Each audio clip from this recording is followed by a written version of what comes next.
Shout out to Jay Hunter Lee says, what up, AD? Hey, a dude named Producer Michael is I watch Producer Michael also. Producer Michael got this like eclectic style though. Like he's like very loud and flamboyant, which actually flies in the face of a lot of other people that say that rich people are stealthy. No, it's all kind of different rich people that think and look at a lot of different things very differently. Just like black people is not a monolith, white people is not a monolith, Asians are not a monolith. There's poor people, there's rich people. There's rich people that are flamboyant. There's rich people that are more stealthy with it.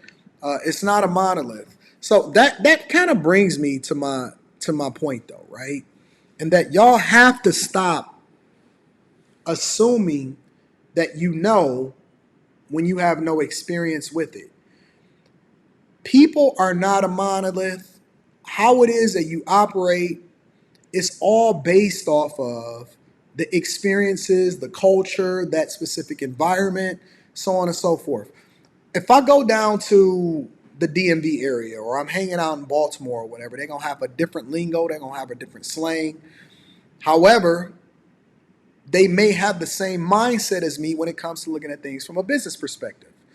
Similarly, I come here and I can't assume that I already know the culture. I have to immerse myself in it and learn as much as I possibly can, right? I would encourage y'all to get out the house. I would seriously encourage y'all to get out the house because the more that you stay in, the less that you learn and the least at least you can be exposed to something that you can compare yourself against, or you can compare what it is that you already know. Even when it comes to having conversations, do you know that when I'm seeking out a new podcaster or I'm seeking out a new talent or I'm trying to find a channel that I want to subscribe to that's new, I don't go to the segments or the spaces that we're already familiar with. I'm not interested in it, right? Man, I was looking at a lady that was live streaming the other day and she was selling antiques on her YouTube channel. And I was trying to understand, man, why is the audience so interested in her? What is it that's entertaining about her? She's whiter than snow. I seen another live stream where a lady was doing covers of popular songs, but she was doing it in her own little style. And I was trying to understand why people found that entertaining. Was it the fact that she was a woman and she was scantily dressed, or was it actually her content? I'm always looking to learn and immerse myself and be around people that may see things differently than me, that understand things differently than me, that look differently than me, that do things differently than me. I'm not studying other people that I'm already familiar with. I already know what the nature of the hood is. I know what the nature of people that look like me are. I know what people in IT do. I want to understand what people in sales do. I want to understand what people in pharmaceutical sales is doing. I want to look at what content creators are doing that don't look like me, or they speak a completely different language. One of the things that I'm evaluating doing and that I've been convinced of and now I'm partnering with is somebody that is translating what I do every single day into Spanish. Why? Because I studied a content creator that actually is more successful on the Spanish side, even though he don't inherently speak Spanish. There's content creators that create two different versions of their videos every single time that they create a video. You think I'm sitting here studying these stupid single baby mamas in order to understand their audience? Man, it's 8.5, almost 9 billion people on this earth. I'm trying to figure out how it is that this person is making more money in Spanish than they making on the American side, but you only familiar with the American side. I was looking at 6ix9ine, right? Tekashi 6ix9ine, and people so focused on whether or not he is snitch or not, they don't even understand that the overall majority of the money that he makes come from people within his community that speak a different language than us. Right? The game that we give inside of the Patreon, the people that we pour into, we think outside of the box. We're not trying to stay on code. All stay on code is translation for staying poor. I'm going to say it for you one more time. All staying on code is translation for staying poor. It means to box yourself in based off of the requirements of who you think your core audience is and the supporters of your platform. I never understood for the life of me, even when I was a young guy, all the way up into being 41 years old today. Why would somebody say I'm a black-owned business when they're trying to get people to patronize them, and they are trying to get people to patronize them that don't even look like them?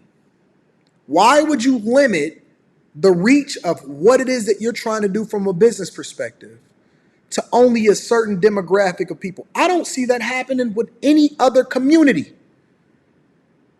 I've never heard anybody say I'm a white-owned business because they only want to separate themselves based off of 50-something% of the population. They want the whole population. Now, what it is that they feel or what it is that they pour their money into once they get the money is a completely different conversation. But it is the dumbest thing that I've ever seen in my life to label yourself a black-owned business as though we don't see what you look like when we come in the building.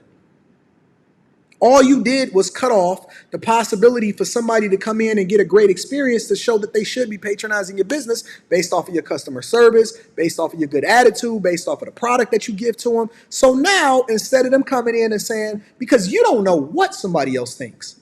What if somebody don't even give you a chance because they say, well, listen, why would I give them my money and they saying that they don't even want my money based off of how they identify themselves?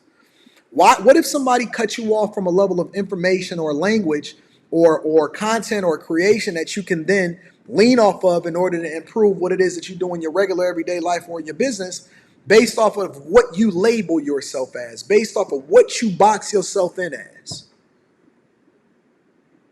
That would be like me going into an all Asian community and saying, but I'm a black-owned business.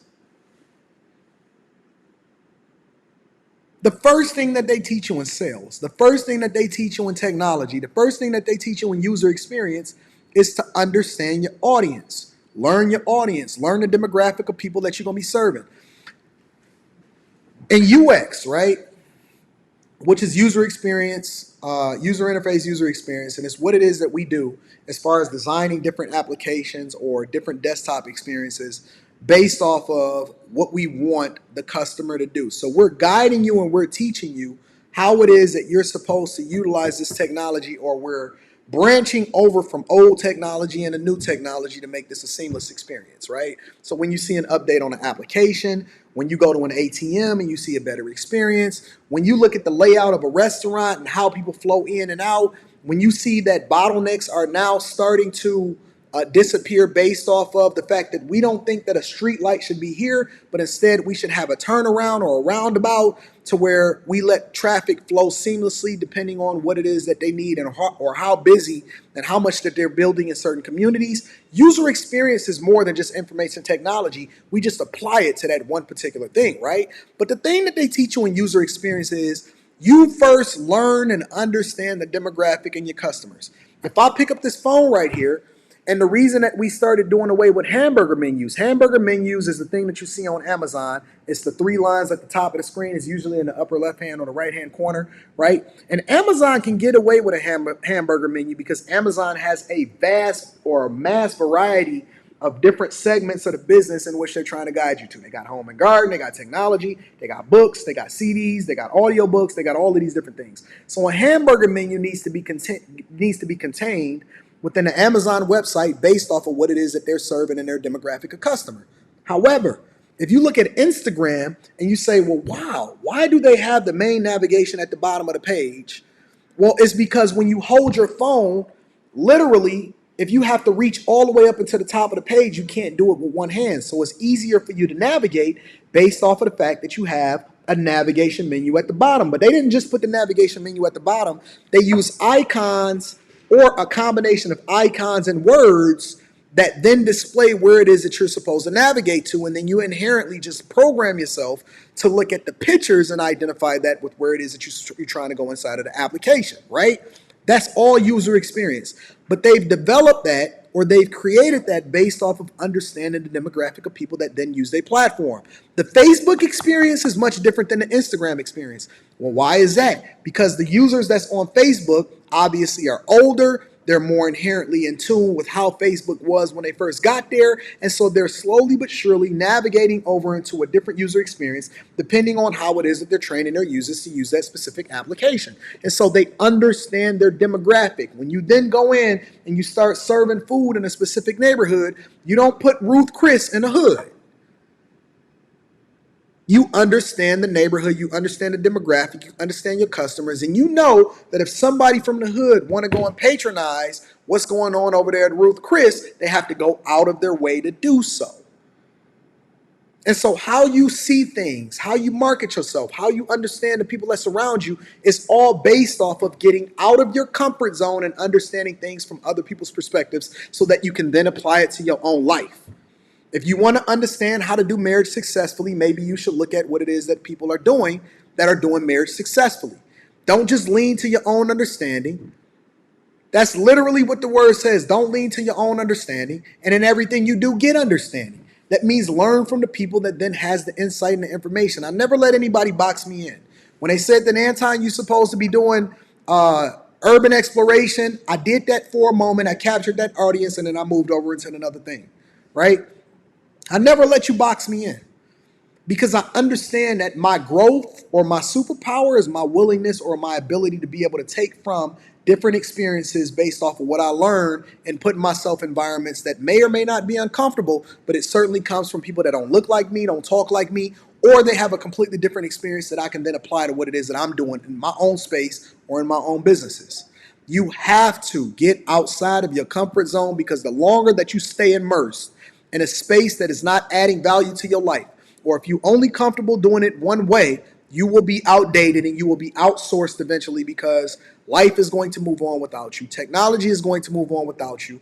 And more importantly, your core demographic and audience is going to move on without you because they're going to see more value once they learn that there's something outside of you that can give them more insight and information on how it is that they can be better versions of themselves. Step outside of your comfort zone. Don't let them box you in. Don't let them continue to tell you what you are and what you ain't. Don't let them tell you to stay on code. Translation, they telling you to stay broke, right? Move outside of what you think makes sense because there's something else for you on the other end of that spectrum. To stay on code means to stay broke. I'm going to tell you one more time. To stay on code means to stay broke. And one thing is for sure and two things is for certain. I'm allergic to being broke.